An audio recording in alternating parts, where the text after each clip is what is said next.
नमस्कार, मैं हूं सानिका। आप सब देख रहे हैं न्यूज़ 21। आज के स्पेशल यूपी बुलेटिन में आपका स्वागत है। हमारी पहली खबर इटावा से है। श्री नारायण शर्मा की स्मृति में आयोजित अखिल भारतीय पुरुष कबड्डी प्रतियोगिता का समापन उत्साह और सम्मान के साथ हुआ। प्रतियोगिता में देश के विभिन्न राज्यों और जिलों की टीमों ने भाग लेकर अपने खेल कौशल का प्रदर्शन किया। कार्यक्रम के मुख्य अतिथि अलीगढ़ के विधायक अनिल पराशर ने प्रतियोगिता का उद्घाटन करते हुए कहा कि कबड्डी भारतीय संस्कृति का प्रतीक खेल है जो युवाओं में अनुशासन, परिश्रम और संघर्ष की भावना पैदा करता है। उन्होंने कहा कि गांव के खेल मैदान युवाओं के लिए प्रशिक्षण की कार्यशाला होते हैं जहां से उनके उज्जवल भविष्य की शुरुआत होती है। प्रतियोगिता के सेमीफाइनल में पानीपत और उत्तराखंड हरिद्वार के बीच मुकाबला हुआ, जिसमें पानीपत की टीम ने 13 अंकों से जीत दर्ज की। वहीं फाइनल मुकाबला पानीपत और बुंदेलखंड टीम के बीच खेला गया, जिसमें कांटे की टक्कर के बाद पानीपत ने 7 अंकों से जीत हासिल कर खिताब अपने नाम लिया। इटावा से ब्यूरो रिपोर्ट।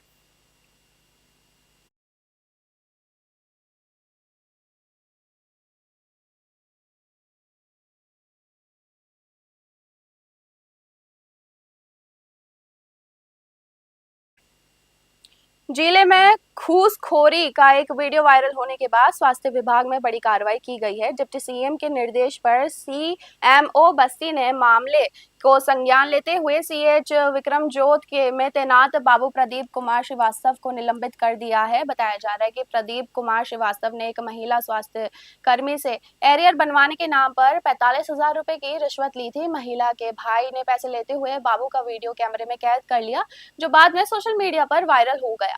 मामले के सामने आने के बाद प्रदेश के डिप्टी सीएम ब्रजेश पाठक ने संज्ञान लिया और कार्रवाई के निर्देश दिए। इसके बाद सीएमओ ने तत्काल प्रभाव से प्रदीप कुमार श्रीवास्तव को निलंबित कर दिया। जानकारी के अनुसार कोर्ट ने 4 सप्ताह के भीतर भुगतान करने का आदेश दिया था, लेकिन एरियर दिलाने के नाम पर रिश्वत लेने का आरोप सामने आया। फिलहाल मामले की आगे की जांच जारी है।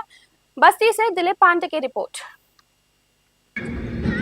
वहाँ विक्रमजोत के जो प्रदीप श्रीवास्तव बड़े बाबू हैं, उनके द्वारा हर महीने जो है पैसा मांगा जाता है। मेरा एरियर का पैसा था, जो कोर्ट का आदेश था उस पर उन्होंने 10% मुझसे पैसा मांगा।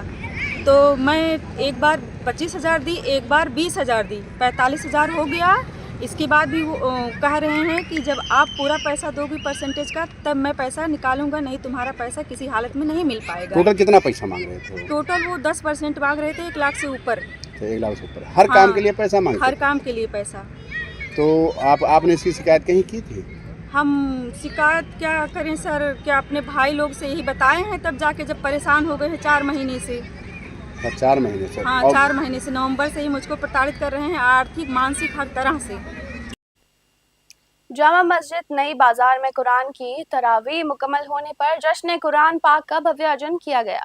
इस अवसर पर हाफिज सलमान को फूलमाला पहनाकर सम्मानित किया गया। रमजान के 24वें रोजे पर मस्जिद में भारी भीड़ देखने को मिली, जहां रोजेदारी ने खुदा की इबादत की और देश व दुनिया में अमन चैन की दुआ मांगी। इमाम मौलाना वासिल ने अपने तकरीर में कहा कि रमजान के पवित्र महीने में सभी मोमिन अल्लाह की इबादत में जुटे हैं। उन्होंने लोगों से ज़्यादा इबादत करने को कहा, एक दूसरे से मोहब्बत करने को कहा और ज़रूरतमंदों की मदद करने को कहा। पेश इमाम ने ये भी बताया कि रोजे का फर्ज होने का उद्देश्य रोजेदारों को भूख प्यास की अनुभूति कराना है, ताकि वे भूखे और जरूरतमंद लोगों की परेशानी को समझे। रमजान को मुसलमानों के लिए अल्लाह का अनमोल तोहफा बताया गया। अम्बेडकर नगर से अहमद हसन की रिपोर्ट। उत्तर प्रदेश के जनपद अम्बेडकर नगर के नई बाजार में मौजूद हैं। आज यहाँ पर एक मस्जिद है, यहाँ पर जो खत्म हुई है, आज तरावी मुकम्मल हुई है। इस मौके पर हमारे साथ बातचीत करने के लिए यहाँ के पेश इमाम मौलाना वासिल साहब मौजूद है। आइए इनसे हम बातचीत करते हैं कि आज यहाँ पर विशेष कार्यक्रम रखा गया मस्जिद में, किस उपलक्ष्य में प्रोग्राम रखा गया, पूरी जानकारी मौलाना वासिल साहब लेते हैं। जी बिस्मिल्लाहिर्रहमानिर्रहीम। आज हमारे जामा मस्जिद नई बाजार में तकमील कुरान का प्रोग्राम रखा गया था। चूँकि चांद रात से लेकर अब तक नमाज तरावी में कुरान अजीम की मुकम्मल तिलावत सुनाई जाती है। आज हमारी इस मस्जिद में कुरान अजीम की तिलावत मुकम्मल हुई है। इसी खुशी में हम लोगों ने आज तकमील कुरान की तकरीब सजाई है और यह बहुत ही बाबरकत महफिल होती है, क्योंकि दुआओं की कबूलियत का वक्त होता है। साथ ही साथ आज चूंकि शब कद्र के अजीम शब है, रमज़ान का आखिरी अशरा भी है, तो इस प्रोग्राम में ख़ास तौर से तमाम मुसलमानों के लिए और मुल्क अजीज़ हिंदुस्तान के लिए अमन व शांति की दुआ की जाती है। उत्तर प्रदेश वैश्य महासम्मेलन ने समाज सेवा की दिशा में एक महत्वपूर्ण कदम उठाते हुए आर्थिक रूप से कमजोर एवं जरूरतमंद परिवारों की बेटियों के लिए प्रस्तावित सामूहिक विवाह परिचय सम्मेलन के लिए पात्र जोड़ों का चयन किया। चयन प्रक्रिया में जनपद एवं आसपास के क्षेत्रों से कुल 10 जोड़ों ने आवेदन किया। परिषद ने सभी आवेदकों को दस्तावेजों और पात्रता की सावधानीपूर्वक जांच के उपरांत जिन जोड़ों के दस्तावेज पूर्ण एवं वैध पाए गए उन्हें आगामी तिथि में आयोजित होने वाले सामूहिक विवाह समारोह के लिए चयनित किया गया। परिषद के पदाधिकारियों ने बताया कि इस पहल का उद्देश्य समाज की कमजोर वर्ग की बेटियों के विवाह में सहयोग देना है, सामाजिक एकता को बढ़ावा देना और भाईचारे की भावना मजबूत करना है। परिषद पिछले कई वर्षों से समाज हित में इसी प्रकार के सामाजिक एवं जन कल्याणकारी कार्यक्रम आयोजित करती रही है। मिर्जापुर से एसएन यादव की रिपोर्ट। देखिए, हमारी संस्था जो है हर वर्ष गरीब कन्याओं का विवाह कराती है। उससे पूर्व एक परिचय सम्मेलन का कार्यक्रम करती है, तो ये आज वही कार्यक्रम था। इसमें जो है लड़की और लड़का का जो है पूरा परिचय लिया जाता है, उनके बारे में पूरी जानकारी ली जाती है और संस्था संतुष्ट होती है, तब आगे शादी कराती है। तो ये गरीब जो लोगों की शादी की आप लोगों ने बीड़ा उठाया, इनके लिए क्या मानदंड निर्धारित किए? किस वर्ग के किया है? जैसे बीपीएल कार्ड धारक होते हैं, किस तरीके?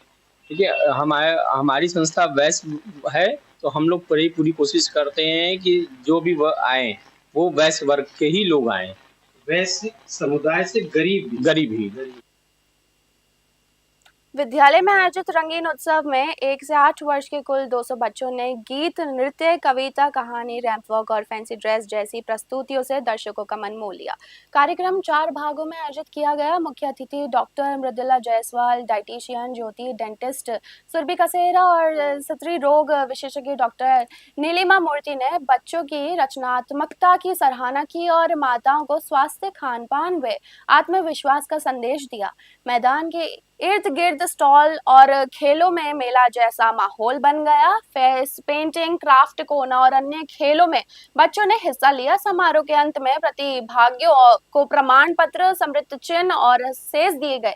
बेस्ट डांसर, बेस्ट सिंगर और बेस्ट टैलेंट सहित विशेष पुरस्कारों से विजेताओं को सम्मानित किया गया। बच्चों की माताओं को भी मंच पर बुलाकर उनका समर्थन मान्यता दी गई, जिसे हॉल तालियों से गूंज उठा। मिर्जापुर से एसएन यादव की रिपोर्ट। जी, अपना परिचय बताइए। मैं डॉक्टर मृदुला जायसवाल, मैं Krishna hospital medical health care centre mission compound में नर्सिंग होम है मेरा। आज नन्हे मुन्ने बच्चों का ये जो प्रोग्राम था उसमें आप जजेस के रूप में थी, कैसा लगा? किस तरीके से जज करने में आप अपने आप को फील कर रही थी? क्या डिफरेंस था, क्या सिमिलरिटी थी? मतलब काफी ऐसे चैलेंजेस आते हैं उनके प्रतिभा को देख। देखिए, इतने छोटे बच्चे हो या कोई भी प्रोग्राम हो, ये जज कर पाना कौन बेस्ट है कौन कम बेस्ट है, ये बहुत मुश्किल है। और सारे बच्चों ने जो प्रोग्राम दिया था, ये तो मैं तो 3 बार कटिंग की कि मैं क्या निर्णय दूं, लेकिन सबसे खूबसूरत बात ये थी कि सारे बच्चे विनर थे। डिफरेंट कैटेगरी में उनको प्राइज दिए गए। कोई ऐसा नहीं था कोई बच्चा फर्स्ट, सेकंड, थर्ड है। सारे बच्चे आप समझिए 1.5 ईयर्स से लेकर के 2 ईयर्स तक के बच्चे, सोचिए कितने छोटे होते हैं। सब बच्चों ने अपनी मदर के साथ वॉक किया और सारे बच्चों ने जो यहाँ पे प्रेजेंट किया, आप लोग उपलब्ध थे उस समय, सब बच्चों ने किया। मुझे तो आश्चर्य हो रहा है कि वो कैसे एंटरटेन कर रहे थे। 1 to 2 मिनट्स का सेशन था, सब बच्चों ने एंटरटेन किया और अपने वॉक को पूरा किया। बताया आज क्या कार्यक्रम? जी नमस्कार। आज हमारे यहाँ डैफोडिल्स पब्लिक स्कूल के प्रांगण में हमने little champ talent hunt show organise किया है और ये शो बेसिकली 1 साल के बच्चे से लेकर 8 साल के बच्चों का है, जिसमें कि बच्चों को विभिन्न वर्गों में उनके उम्र के अनुसार बांटा गया है। तो फर्स्ट ग्रुप है हमारा टाइनी ब्लॉसम्स, फिर उसके बाद है क्या इंटेंशन था ऐसे देखिए, बड़ों की तो हम लोग प्रतिभाएं देखते रहते हैं। आज के युग में बच्चे भी AIA के थ्रू आजकल बहुत कॉन्फिडेंट और स्मार्ट हो गए हैं, तो हमने सोचा कि क्यों ना आज छोटे छोटे बच्चों की भी प्रतिभा को देखा जाए। और सबसे बड़ी हैरानी की बात ये थी कि छोटे छोटे बच्चे जो कि 1 से 1.5 साल की उम्र के थे, आज उन्होंने कितना सुंदर रैंप वॉक किया। स्टेज पर वो कुछ तो बच्चे कॉन्फिडेंटली अपना म्यूजिक ही एंजॉय कर रहे थे, भूल गए थे। जी अपना परिचय बताइए। Dietitian Jyoti Singh, medical college में पोस्ट ग्रेजुएट हूँ। आज एक नन्हे मुन्ने बच्चों का जो हंट प्रोग्राम था उसमें आप जज रहे, तो कैसे आपने जस्टिफाई किया, कैसे आपने बच्चों को वो कहीं ना कहीं पोजीशन मायने तो रखता है बच्चों की कि मेरा फर्स्ट रहा, सेकंड रहा, थर्ड रहा, किस तरीके से आप जज किए और कैसे इवेल्युएट? मैंने जो देखा वो देखिए, क्योंकि बीइंग अ मदर मैं जानती हूँ कि बच्चों को कैसे संभालना, वो भी स्टेज पे, ये बहुत ही मुश्किल काम होता है। और जो भी मदर्स थी वो कितना कॉन्फिडेंटली अपने बच्चों के साथ परफॉर्म कर रही थी, वो भी मैटर करता है। तो उसको मैंने लिया और बच्चे किस तरीके से उसको एंजॉय कर रहे थे। आज के स्पेशल यूपी बुलेटिन्स में बस इतना ही। देखते रहिए न्यूज़ 21। धन्यवाद।